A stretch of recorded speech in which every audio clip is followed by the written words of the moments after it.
మహాగణాధిపతయే నమః. ఓం గురుభ్యో నమః. ఓం శ్రీమాత్రే నమః. అరుణాం కరుణాతరంగితాక్షీం ధృతపాశాంకుశపుష్పబాణచాపాం అనిమాదిభిరావృతాం మయూకైః అహమిత్యేవ విభావయే భవానీం. శ్రీమాత్రే నమః. 3వ తేదీ నుంచి 9వ తేదీ వరకు ఉన్నటువంటి గ్రహస్థితి ఏ విధంగా ఉంది అని చూసుకున్నట్లయితే, ముఖ్యంగా ఇక్కడ గురువు శుక్రుడు ఇద్దరు కూడా మిథునంలో కలిసి ఉన్నారు. రవి బుధులు కర్కాటకంలోని, మరియు అదేవిధంగా సింహంలో కేతువు, కన్యారాశిలో కుజుడు, వృశ్చికంలో ఉండేటువంటి చంద్రుడు ఈ వారం రోజుల పాటు 3-4 రాశులు తిరుగుతాడు. అలాగే కుంభంలో రాహువు, మీనంలో శని యొక్క సంచారం వక్రించి ఉన్నది. ఈ యొక్క గ్రహస్థితిని అనుసరించి ద్వాదశ లగ్నాల వారికి లగ్నం తెలియకపోతే రాశి చూసుకోండి. ఇక్కడ ఏమీ కన్ఫ్యూజన్ లేదు. రాశి తెలిస్తే రాసే చూసుకోండి, లగ్నం తెలిస్తే లగ్నం చూసుకోండి. చాలామంది కన్ఫ్యూజ్ అవుతున్నారు, ఏమంటే లగ్నం చూసుకోవాలా రాశి చూసుకోవాలా. లగ్నం తెలిస్తే లగ్నం చాలా ఎక్కువ రోల్ ప్లే చేస్తుంది. తెలీదు, సెకండరీ. మన మనసు చంద్రుడు కాబట్టి రాశి చూసుకోవచ్చు. అయితే ఈ యొక్క విషయాలు చెప్తుంది నేనైనప్పటికీ కూడా చెప్పిస్తుంది సాక్షాత్ లలిత అమ్మవారిగా భావిస్తూ ఒక్కొక్క విషయం గురించి మనం తెలుసుకుందాం. మిథున లగ్నము, మిథున రాశి. రాశిలో 2 శుభగ్రహాలు ఉండడం చాలా మంచిది. ఒక రకంగా చెప్పాలంటే ఇక్కడ పంచమాధిపతి ఉన్నాడు, సప్తమాధిపతి ఉన్నాడు. ఇది పంచమాధిపతి ఉన్నందుకు క్రియేటివ్ రిలేటెడ్గా కొన్ని పనులు చేయడం వల్ల పేరు ప్రఖ్యాతలు రావడము, సప్తమాధిపతి ఉన్నందుకు ప్రధానంగా అక్కడ మీకు ఈ కాంబినేషన్ ఏదైతే ఉందో ఇది ఎటువంటి ఫలితాలు ఇస్తుంది ఏమిటి అని చెప్పి చూసుకున్నట్లయితే, సప్తమం అనేటువంటిది వివాహ స్థానము. ఈ కెరీర్ సప్తమ దశమాధిపతి కాబట్టి కెరియర్, వివాహ సంబంధించిన విషయంలో కొంత స్ట్రెస్ కూడా ఉంటుంది. అలాగే మనీ మ్యాటర్స్ విషయంలో 3-4 తేదీలు కాస్త జాగ్రత్తగా ఉండాలి. మీరు గతంలో ఏర్పడినటువంటి కొన్ని వివాదాలు, కొన్ని మిస్అండర్స్టాండింగ్స్, వాగ్వివాదాలు కావచ్చు, అటువంటివి చాలా మట్టుకు తగ్గుతాయి. ఈ వారం అంతా కూడా 4వ స్థానంలో కుజుడు ఉంటాడు కాబట్టి ల్యాండ్స్ ఏదైనా కొనుగోలు చేసేటప్పుడు ఏదైనా వివాదాస్పదమైనటువంటి తీసుకుంటున్నామా, లేకపోతే ఏదైనా స్కూల్స్, కాలేజెస్లో ఇంకేదైనా కొత్త కోర్సెస్ తీసుకునేటప్పుడు అది సరైనటువంటిదా కాదా అనేటువంటి చూసుకోవాలి. సంతానం కోసం చేసే ప్రయత్నం ఫలిస్తుంది. స్నేహితుల యొక్క సహకారం కూడా కొంతవరకు లభిస్తుంది. విదేశాల్లో ఉండేటువంటి వారు కొత్త స్నేహితులు ఏర్పడతారు. అలాగే కొంత పార్ట్నర్షిప్స్ వల్ల కూడా కొంత రిలీఫ్ వస్తుంది, స్ట్రెస్ ఉంటుంది, 2 ఉంటాయి. అలాగే ఉద్యోగంలో మార్పులు బలంగా చూపిస్తున్నాయి. ఈ దశమంలో శని వక్రించినందుకు ఉద్యోగం చేసుకుంటూ ఒకవైపు ఇంకోవైపు ఏదైనా చూడండి, మనం హైయర్ ఎడ్యుకేషన్ రిలేటెడ్ సంబంధించినటువంటి విషయంలో కొన్ని నిర్ణయాలు తీసుకుంటూ ఉంటాం. అటువంటి విషయాల్లో కొంతవరకు మీకు ఒకవైపు జాబ్ చేసుకుంటూ ఒకవైపు ఏదైనా రీసెర్చ్ ఓరియంటెడ్ రిలేటెడ్ వాటిల్లో వెళ్ళడం, అది కూడా విదేశాలకు వెళ్ళి అక్కడ చదువుకోవడానికి చేసేటువంటి ప్రయత్నాలు కొంతవరకు ఫలిస్తుంది. కాకపోతే ఆ చదువు సాఫీగా సాగుతుందా లేదా ఇప్పుడు ఉన్నటువంటి గోచారంలో చూసుకుంటే స్ట్రెస్ఫుల్గా సాగుతూ ఉంటుంది. ఇక మీకు లగ్నంలో 2 శుభగ్రహాలు ఉన్నందుకు కొంత కంఫర్ట్ జోన్లో అయితే ఉంటారు, అందులో ఎటువంటి సందేహం లేదు. ముఖ్యంగా సినిమా ఫీల్డు, ఈ రైటర్స్కి కావచ్చు, డైరెక్టర్స్కి కావచ్చు కొత్త అవకాశాలు వస్తాయి. కొంచెం ఈ భూమిని నమ్ముకున్న వారు, కొంచెం రైతులకి కొంత స్ట్రెస్ ఉంటుంది చెప్పాలంటే. వర్షాలు పడడం వల్ల కావచ్చు, రియల్ ఎస్టేట్లో కామన్గా చూసుకుంటే రియల్ ఎస్టేట్ ఇక్కడ నుంచి పెరుగుతుంది, మళ్ళీ ఎటువంటి సందేహం లేదు. ఇక మీరు నిత్యము చేయవలసిన దేవతారాధన లలిత అమ్మవారి యొక్క ఆరాధన చేయండి. భూ సంబంధించిన వివాదాలు ఏదైనా ఉన్నట్లయితే రాత్రిపూట వారాహి అమ్మవారి అష్టోత్తరం చేయండి, అన్ని విధాలు బాగుంటుంది. చాలామంది నన్ను అడుగుతున్న అంశం ఏమిటంటే, ఒకే మహాదశ నడుస్తుంది, ఆ దశ ఇంతకాలం ఉంటుందని చెప్తుంటారు.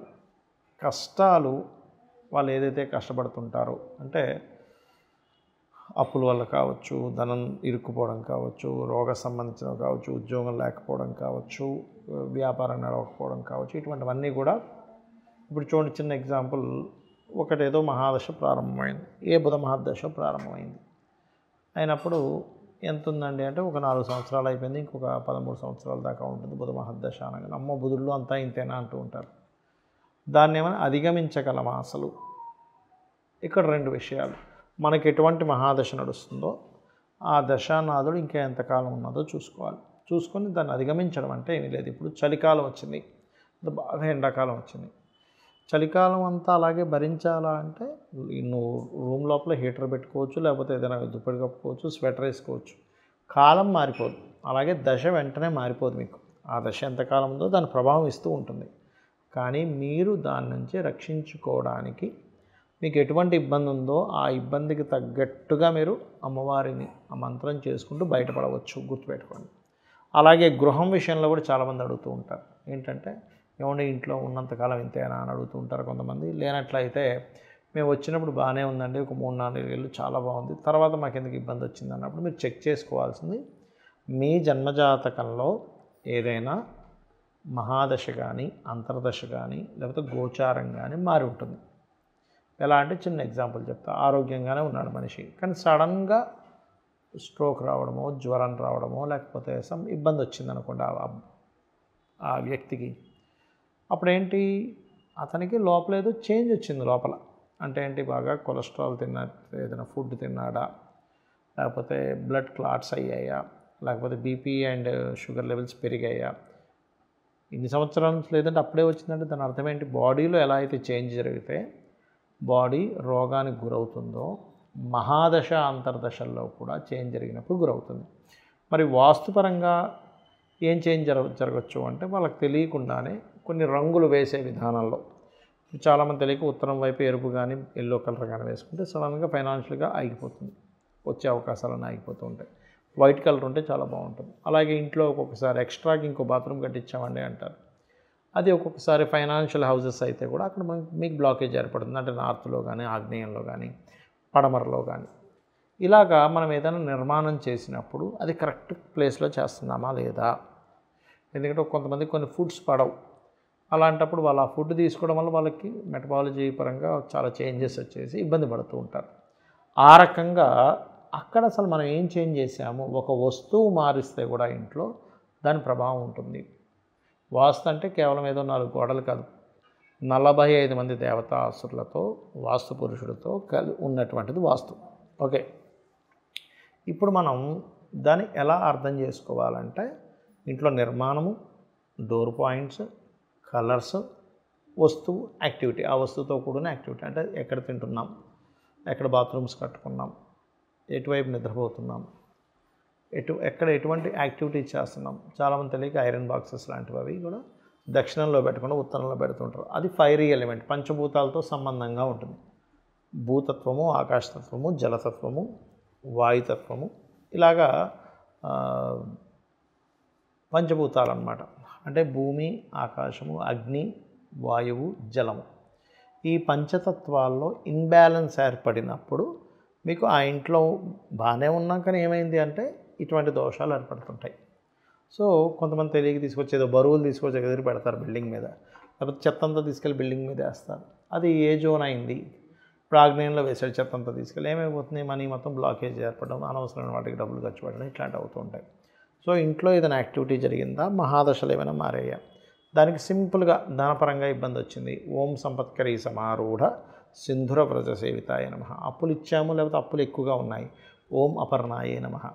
శని ప్రభావం ఎక్కువగా ఉందండి అందుకే అవ్వట్లేదు అనుకున్నారు, ఓం అనాకలిత సాదృశ్య చుబుకశ్రీ విరాజితాయ నమః. అమ్మవారి నామాలు చేసుకోవచ్చు. ఇలా హెల్త్ ఇబ్బందులు వచ్చాయి, ఓం సర్వవ్యాధి ప్రశమనై సర్వమృత్యు నివారిణి అగ్రగణ్య చింత్యరూప కలికల్మషనాశినే నమః. ఇలా ఒక్కొక్క దానికి ఒక్కొక్క అమ్మవారి నామాలు ఉంటాయి. దానికి సంబంధించిన దానం ఉంటుంది. ఏ గ్రహానికి సంబంధించి ఉంటే ఆ గ్రహ సంబంధించిన గోధుమలు, ఇప్పుడు రవి ప్రభావం పడింది గోధుమలు, చంద్ర ప్రభావం పడింది బియ్యము, కుజ ప్రభావం ఎక్కువగా ఉంది అంటే నెగిటివ్గా, పాజిటివ్గా కాదు నెగిటివ్గా ఉంది, కందులు ఇవ్వడం, బుధ ప్రభావం ఎక్కువగా ఉంది, పెసలు ఇవ్వడం, అదేవిధంగా గురు ప్రభావం ఎక్కువగా ఉంది, శనగలు, శని ప్రభావం నువ్వులు, రాహు ప్రభావం మినుములు, అలాగే శుక్ర ప్రభావం బొబ్బర్లు, కేతు ప్రభావం ఉలవలు. ఇలాగా ఒక్కొక్క దానికి ఒక్కొక్క దానం ఇవ్వవచ్చు. అంటే మనం ఇలాగే అనుభవించాలనుకుంటే మనకి జ్యోతిష్శాస్త్రము దానికి సంబంధించిన రెమెడీస్ అక్కర్లేదు. కాబట్టి మనం మార్చుకోవాలన్నప్పుడు అదొక శాస్త్రం. ఎప్పుడు కూడా నువ్వు మారడానికి ఏం చేయాలి, మనలో కూడా ఆలోచన విధానంలో ఏం మార్చుకోవాలి. కుజదశ నడుస్తుంది, కుజుడు నెగిటివ్గా ఉన్నాడు, అప్పుడు గొడవలకు దూరంగా ఉండాలి. శుక్రదశ నడుస్తుంది, శుక్రుడు నెగిటివ్గా ఉన్నాడు, కొన్ని యాక్టివిటీస్కి దూరంగా ఉండాలి. 12వ స్థానంలో ఉండే మహాదశలు, 12వ స్థానంలో వ్యసనాన్ని ఇచ్చేటువంటి దశలు నడుస్తున్నాయి, వ్యసనానికి దూరంగా ఉండాలి. అలాగా మనం లైఫ్ స్టైల్ ఏం మార్చుకోవాలి, ఇంట్లోనే ఏమైనా మార్పు వచ్చిందా, మహాదశ అంతర్దశలో ఏమైనా మార్పు వచ్చిందా, దానికి ఏం చేసుకోవాలనేటువంటి తెలుసుకుంటూ రైట్ టైంలో రైట్ డెసిషన్స్, రైట్ యాక్టివిటీస్ చేయడం వల్ల మన జీవితం ఖచ్చితంగా బాగుంటుంది. శ్రీమాత్రే నమః.